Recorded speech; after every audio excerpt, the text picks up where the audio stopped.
जरा सोचिए, जिस राम नाम ने मुझ जैसे एक साधारण वानर का जीवन बदल दिया और मुझे प्रभु के चरणों का अनन्य सेवक बनाकर मेरा उद्धार कर दिया, क्या वही नाम आपके जीवन में परिवर्तन नहीं ला सकता? क्या वही करुणा आपकी पीड़ा को सुख में नहीं बदल सकती? विश्वास रखिए, जो राम नाम मेरे लिए संजीवनी बना, वही आपके जीवन के अंधकार को मिटाकर प्रकाश की नई किरण अवश्य जगाएगा। भक्तों, आपके भीतर अपार सामर्थ्य छिपा है। बस स्वयं को पहचानिए और प्रभु के चरणों का आश्रय लीजिए। आज के इस घोर कलयुग में, जहां मन चिंताओं के दलदल में फंसा है, याद रखना, कोई अस्त्र शस्त्र नहीं, केवल राम नाम का अभेद्य कवच ही आपकी रक्षा करेगा। अक्सर लोग संदेह करते हैं, क्या वाकई इन 2 अक्षरों में इतनी शक्ति है? भक्तों, इसे केवल शब्द मत मानिए।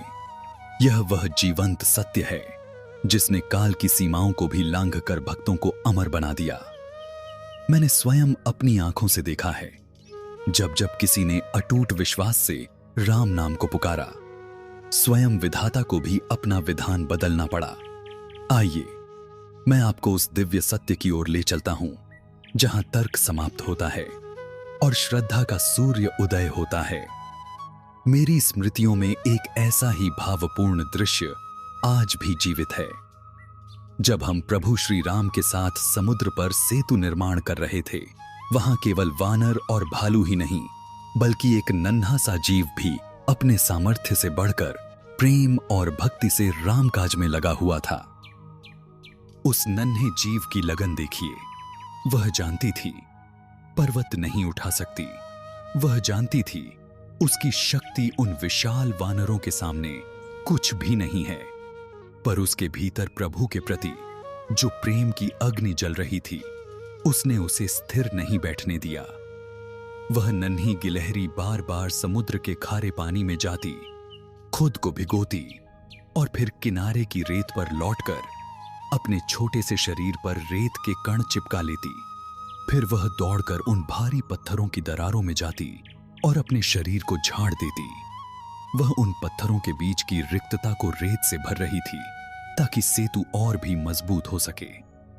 भक्तों, वह दृश्य इतना भावुक था कि मेरी आंखों में अश्रु आ गए। जहां बड़े बड़े योद्धा अपनी शक्ति का प्रदर्शन कर रहे थे, वहीं वह नन्हा जीव अपनी सामर्थ्य से नहीं, बल्कि अपनी आत्मा से सेवा कर रहा था।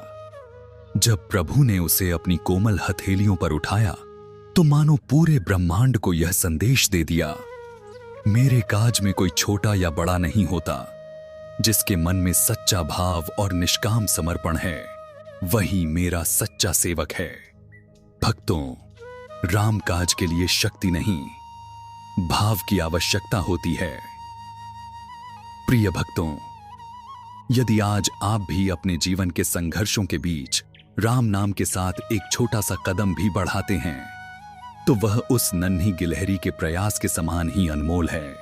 मत डरो कि तुम्हारे पास देने को बहुत कुछ नहीं है। बस अपने भाव को उस गिलहरी जैसा निष्काम और सच्चा बना लो। साक्षात परमात्मा तुम्हें अपनी गोद में उठा लेंगे। यदि एक नन्ही सी गिलहरी अपने छोटे से प्रयास से प्रभु का हृदय जीत सकती है, तो तुम क्यों अपने आप को छोटा समझते हो? बस एक सच्चे मन से उठाया गया तुम्हारा छोटा सा कदम भी तुम्हें प्रभु के असीम कृपा के योग्य बना सकता है। जहां उस नन्ही गिलहरी ने अपने सच्चे भाव से प्रभु का हृदय जीत लिया, वहीं भक्ति का एक ऐसा भी स्वरूप है, जहां वही भाव अजेय संकल्प बनकर इतना अडिग हो जाता है कि दुनिया की कोई भी शक्ति उसे हिला नहीं पाती। प्रिय भक्तों, जब यह संसार आपको निर्बल समझने की भूल करने लगे, जब विपत्तियां और रावण की तरह अट्टहास करते हुए आपका मार्ग रोकने खड़ी हो जाएं, तब उस क्षण युवराज अंगद के उस प्रचंड साहस को याद करना। उस दृश्य की कल्पना कीजिए, लंका की वह अभिमानी सभा, जहां रावण जैसा महाबलशाली योद्धा अपने अहंकार के सिंहासन पर बैठा था। उस सभा के बीचों बीच एक साधारण वानर राजकुमार अपना पैर जमाता है और पूरे ब्रह्मांड को चुनौती देता है। मेघनाद, कुंभकर्ण और लंका के समस्त महायोद्धाओं ने अपनी समस्त शक्ति लगा दी, पर अंगद का वह अडिग चरण टस से मस न हुआ। भक्तों, जानते हो क्यों? क्योंकि पैर जमाने से पहले अंगद ने अपनी आंखें मूंद कर अपने आराध्य प्रभु श्री राम का स्मरण किया था।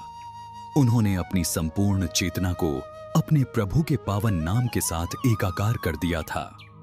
उस क्षण अंगद का वह पैर केवल एक अंग नहीं रहा, वह प्रभु नाम के तेज से अभिमंत्रित एक अडिग वज्र स्तंभ बन चुका था, जिसे हिलाना तो दूर, छूना भी रावण के अहंकार के बस में न था। भक्तों, यह प्रसंग हमें सिखाता है कि यदि आपके संकल्प के मूल में प्रभु श्री राम का नाम बस जाए तो संसार की कोई भी शक्ति आपको डिगा नहीं सकती। और यदि कभी अपने अतीत को लेकर आपके मन में ग्लानि उठे, आपको लगे कि आपकी गलतियां ही आपको प्रभु से दूर कर रही हैं, तो उस समय परम ज्ञानी काकभुशुंडी जी के जीवन से प्रेरणा अवश्य लेना। भक्तों, उनका जीवन केवल एक कथा नहीं, बल्कि हम सभी के लिए एक गहरा संदेश है। एक श्राप के वश उन्हें कौवे का शरीर मिला, वह शरीर जिसे समाज अशुभ और तिरस्कृत मानता है। पर सोचिए, जब ऐसी परिस्थिति में भी उन्होंने हार नहीं मानी, तो क्या हम अपनी कमजोरियों के आगे झुक जाएं? उन्होंने उस तुच्छ समझे जाने वाले शरीर को ही अपनी साधना बना लिया और उसके भीतर राम नाम की ऐसी अखंड ज्योति प्रज्वलित की कि उनका पूरा अस्तित्व ही दिव्यता से भर गया। उन्होंने अपनी चोंच से निरंतर प्रभु का नाम जपा और उसी राम नाम की शक्ति ने उन्हें ऐसा दिव्य ज्ञान प्रदान किया कि साक्षात पक्षीराज गरुड़ देव, जो स्वयं प्रभु के वाहन हैं, वे भी ज्ञान की भिक्षा लेने एक कौवे के चरणों में आकर बैठ गए। भक्तों, यह प्रसंग हमें यह सिखाता है कि राम नाम आपके बाहरी रूप को नहीं, बल्कि आपकी आत्मा के स्वरूप को निखारता है। जैसे ही आपके कंठ से राम शब्द निकलता है, आपके जन्म जन्मांतर के मलिन संस्कार उसी क्षण भस्म होने लगते हैं और आप शून्य से अनंत की यात्रा पर आगे बढ़ने लगते हैं। इसलिए मेरे प्रिय भक्तों, अपने अतीत के बोझ तले कभी मत दबना। राम नाम वह दिव्य अग्नि है जो आपके जन्म जन्मांतर के पापों और अपराधों को जलाकर राख कर देती है। और याद रखिए, यह नाम केवल मिटाता नहीं, बल्कि नया जन्म भी देता है, ठीक उस पारस पत्थर की तरह जो लोहे को छूते ही सोना बना देता है। वैसे ही यह नाम एक साधारण मनुष्य के जीवन को देवत्व के प्रकाश से भर देता है। बस एक बार सच्चे मन से पुकार कर तो देखो, वह करुणा निधान प्रभु बाहें फैलाकर तुम्हें अपने गले लगाने को सदैव तत्पर हैं। पर भक्तों, क्या प्रभु की करुणा केवल पापों को क्षमा करने तक सीमित है? नहीं, उनकी महिमा का सबसे बड़ा रहस्य तो अभी बाकी है। अब मैं आपको उस प्रसंग की ओर ले चलता हूं जहां स्वयं प्रभु ने एक ऐसी लीला रची जिससे सिद्ध हो गया कि उनका नाम स्वयं उनके अस्तित्व से भी अधिक बलशाली है। एक ऐसा दृश्य जिसे सुनकर आज भी मेरा रोम रोम पुलकित हो उठता है। एक बार ऐसी विचित्र और विकट परिस्थिति बनी कि अनजाने में हुए एक अपराध के कारण मेरे आराध्य, मेरे सर्वस्व प्रभु श्री रघुनंदन को स्वयं मुझ पर शस्त्र उठाना पड़ा था। कल्पना कीजिए उस भक्त की पीड़ा की जिसके प्राणों का आधार ही उससे रुष्ट हो जाए। जब प्रभु ने अपने तरकश से वह दिव्य बाण निकाला तो पूरी अयोध्या कांप उठी, दिशाएं स्तब्ध रह गईं। लक्ष्मण जी की आंखों में अश्रु थे, भरत और शत्रुघ्न विवश खड़े थे। हर कोई भयभीत था कि आज हनुमान का अंत निश्चित है। पर भक्तों, मैं शांत था। मेरा हृदय किसी गहरे सागर की तरह स्थिर था, क्योंकि मेरे पास वह अभेद्य वज्र कवच था जिसे संसार राम नाम कहता है। प्रभु ने अपने कोदंड धनुष की प्रत्यंचा खींची और वह महाविनाशकारी बाण छोड़ा जो काल का भी अंत करने में सक्षम था। वह बाण अग्नि उगलते हुए, प्रलय की गर्जना करते हुए मेरी ओर बढ़ा। मैंने क्या किया? मैंने न ढाल उठाई न अपनी गदा संभाली। मैंने बस अपनी आंखें मूंद लीं और अपने हृदय के सिंहासन पर प्रभु को बिठाकर अपने अस्तित्व की पूरी शक्ति से पुकारा, राम राम राम। और फिर जो हुआ वह इतिहास बन गया। जैसे ही वह विनाशकारी बाण मेरे समीप आया, राम नाम की दिव्य गूंज ने उसकी समस्त विध्वंसक शक्ति को समाप्त कर दिया। वह तीखा और प्राणघातक बाण जैसे ही राम नाम की अमोघ शक्ति से टकराया, वह क्षण भर में अपनी मारक क्षमता खो बैठा और एक कोमल पुष्प बनकर बिखर गया। प्रभु बाण पर बाण चलाते रहे और मेरा राम नाम हर प्रहार को आशीर्वाद में बदलता रहा। अंत में स्वयं प्रभु के अधरों पर एक मधुर मुस्कान आ गई और उन्होंने स्नेह से मेरी ओर देखकर कहा, हनुमान, आज तुमने पूरे चराचर जगत को यह दिखा दिया कि मुझसे भी अधिक सामर्थ्य मेरे नाम में है। भक्तों, अपने प्रभु के ये वचन सुनकर मैं निःशब्द हो गया। मेरे नेत्रों से अश्रुधारा बह निकली और मेरा रोम रोम बस एक ही सत्य का अनुभव कर रहा था कि वास्तव में मेरे प्रभु से भी महान उनका पावन राम नाम है। यह केवल एक प्रसंग नहीं, बल्कि उस अनंत शक्ति का प्रमाण है जो हर युग में, हर काल में समान रूप से विद्यमान रही है। जब स्वयं प्रभु ने यह स्वीकार कर लिया कि उनका नाम उनसे भी अधिक सामर्थ्यवान है, तो राम नाम की यह दिव्य महिमा केवल त्रेता युग तक सीमित कैसे रह सकती थी। यह शक्ति तो युगों युगों तक अपने चमत्कार प्रकट करती रही है। और इसी सत्य को सिद्ध करने के लिए आइए मैं आपको कलयुग के उस पावन काल में ले चलता हूं, जहां एक सच्चे भक्त की पुकार ने स्वयं परमात्मा के स्वरूप को ही बदल दिया। दृश्य है पावन वृंदावन की रज का, जहां कण कण में राधे कृष्ण की दिव्य गूंज समाई हुई है। जब बाबा तुलसीदास जी मदन मोहन मंदिर की देहरी पर पहुंचे, तो वहां मुरली मनोहर मंद मंद मुस्काते हुए श्याम सुंदर की छवि विराजमान थी। सारा जग उस मोहिनी सूरत पर बलिहारी था, पर तुलसीदास जी की आंखों को तो केवल अपने कोदंडधारी राम की प्रतीक्षा थी। तुलसीदास जी ने प्रभु की उन नशीली आंखों में आंखें डालकर बड़े प्रेम और एक अनूठे अधिकार के साथ तर्क किया, हे माधव, आपकी यह छवि, यह हाथ में मुरली और मंद मुस्कान निस्संदेह अत्यंत मनमोहक है। सारा संसार इस पर मोहित है, पर मेरे इन नेत्रों ने तो केवल श्री राम को ही अपना सर्वस्व माना है। प्रभु, आप तो घट घट वासी हैं। आप जानते हैं कि इस हृदय के सिंहासन पर आपके राम रूप के अतिरिक्त कोई और नहीं बैठ सकता। मेरे लिए तो आप ही राम हैं, तो फिर मुझे दर्शन देने के लिए यह वेश क्यों? इसी भाव के साथ उन्होंने अपनी अर्जी लगा दी। कहा कहों छवि आपकी, भले बने हो नाथ, तुलसी मस्तक तब नवय धनुष बाण लेहू हाथ। भक्तों, दुनिया की नजरों में यह एक भक्त की हट थी, पर मेरे प्रभु के लिए यह उनके प्रेमी की पुकार थी। प्रभु जानते थे कि तुलसीदास जी उनका अनादर नहीं कर रहे, बल्कि वे तो कृष्ण में भी अपने राम को ही खोज रहे थे। और जानते हो क्या हुआ? भक्त के उस निश्चल प्रेम और राम नाम की अखंड निष्ठा को देखकर साक्षात ब्रह्मांड के स्वामी को विवश होकर अपना स्वरूप बदलना पड़ा। देखते ही देखते उस विग्रह के हाथ से मुरली अंतर्ध्यान हो गई और वहां को दंड धनुष प्रकट हो गया। मोर मुकुट की जगह राजसी मुकुट जगमगा उठा और श्री कृष्ण ने साक्षात प्रभु श्री राम बनकर अपने भक्त को दर्शन दिए। यह प्रसंग सिद्ध करता है कि राम नाम वह शक्ति है जो ईश्वर के रूप को भी भक्त की भावना के सांचे में ढाल देती है। इसलिए प्रिय भक्तों, अपनी समस्त चिंताओं का बोझ, अपनी व्याकुलता और अपने जीवन की उलझनें आज प्रभु के चरणों में समर्पित कर दीजिए। जिस दिन आप राम नाम की ओट ले लेते हैं, उस दिन से आपके कल्याण का भार स्वयं प्रभु उठा लेते हैं। जैसे जब आप अपना घर किसी स्वामी के नाम कर देते हैं, तो उसकी रक्षा और व्यवस्था की जिम्मेदारी उसी की हो जाती है।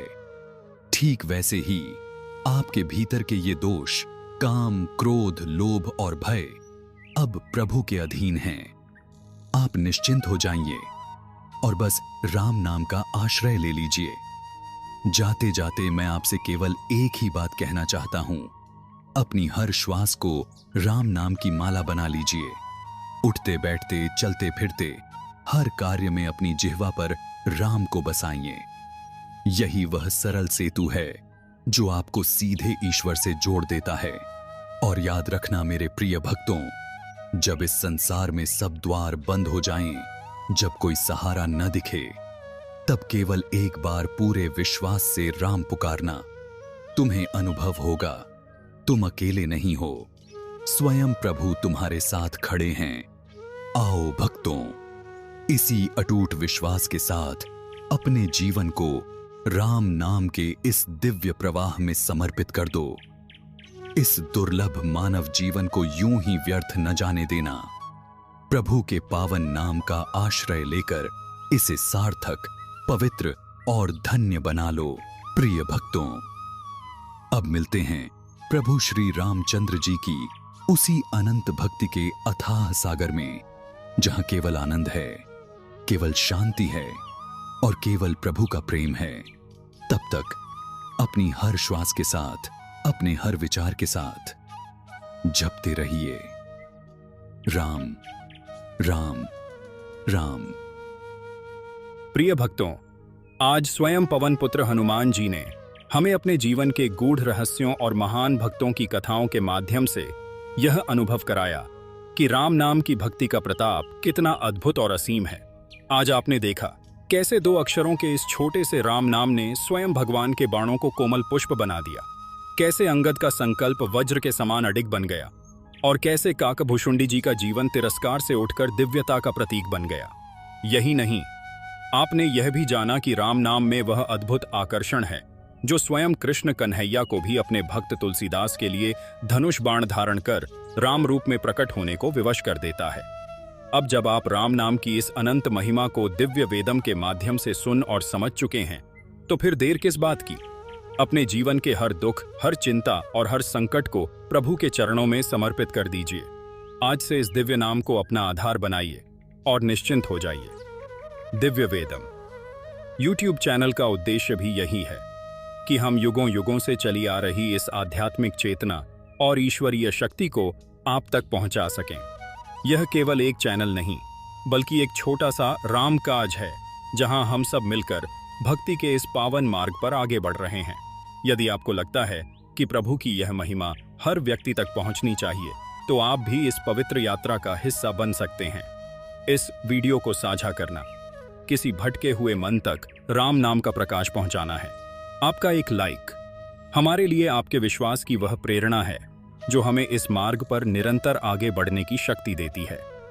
निरंतर अध्यात्म और राम नाम के इस पावन पथ पर आगे बढ़ते रहने के लिए दिव्य वेदम परिवार का हिस्सा बने और चैनल को सब्सक्राइब करना न भूलें। कमेंट बॉक्स में पूरे भाव से लिखें, जय श्री राम। प्रभु की कृपा आप पर सदैव बनी रहे। फिर मिलेंगे राम नाम की दिव्य महिमा और प्रभु श्री राम के अमृतमय प्रसंगों के साथ। तब तक प्रभु की शरण में रहिए, परमानंद में रहिए। सियावर रामचंद्र की जय। राम भक्त हनुमान की जय। उमापति महादेव की जय।